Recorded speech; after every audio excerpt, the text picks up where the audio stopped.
আজকে হবে চিকেন কষা, তাই আর কি এখানে হলুদ, লঙ্কা গুঁড়ো, তারপরে জিরে গুঁড়ো, একটু লবণ দিয়ে ম্যারিনেট করে রাখলাম। প্রথমে আমি আজকে মাংসগুলো ভেজে নিব হালকা করে। আজকে অন্যরকম করে একটু রান্না করব, দেখতে থাকো কিভাবে রান্না করি। তেল দিয়ে দিলাম পেঁয়াজ বেরেস্তা করার জন্য। পেঁয়াজটা বেরেস্তা করে নিব। পেঁয়াজ বেরেস্তা হয়ে গেছে, এখন নামিয়ে নিচ্ছি। এখন আলুগুলো ভেজে নিচ্ছি।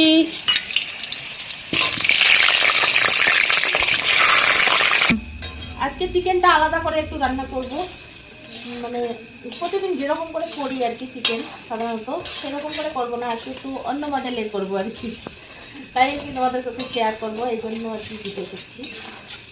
দেখতে থাকো কিভাবে রান্না করছি। এদিকে আলু ভেজে নিচ্ছি, তারপরে চিকেনটা ভাজবো। ভাজা হয়ে গেছে, এখন তুলে নিচ্ছি। এই তেলেই মাংসগুলো ভেজে নিব একটু করে।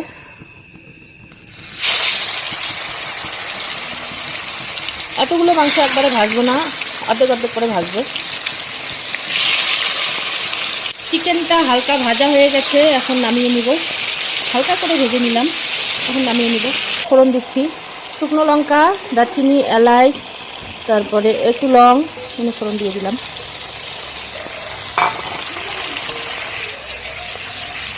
মাংসটা একটু ঝাল ঝাল বানাবো, তাই আর কি লঙ্কাটা বেশি নিয়েছি। এদিকে পেঁয়াজ কুচি আর লঙ্কা এখন দিয়ে দিচ্ছি।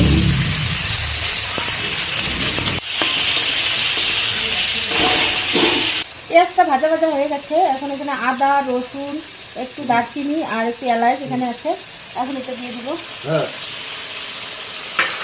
দিয়ে মশলাটা ভালো করে কষিয়ে নিব। মশলাটা কষানো হয়ে গেছে, আদা রসুনের গন্ধটা চলে গেছে, এখন আমি মাংসগুলো ঢেলে দিব।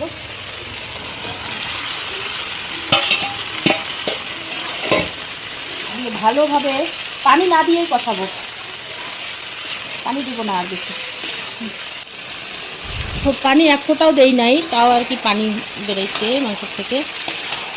এইটুক পানিতেই সিদ্ধ হয়ে যাবে। এইভাবে কষিয়ে কষিয়ে রান্নাটা করব। আমি বলেছিলাম না সিক্রেট মশলা দিয়ে তৈরি করব মাংসটা। এইদিকে কাজু বাদাম আর হচ্ছে কস্তুরি মেথি বাটা এখন দিয়ে দিব এখানে। এটা দিয়ে ভালোভাবে কষিয়ে নেব।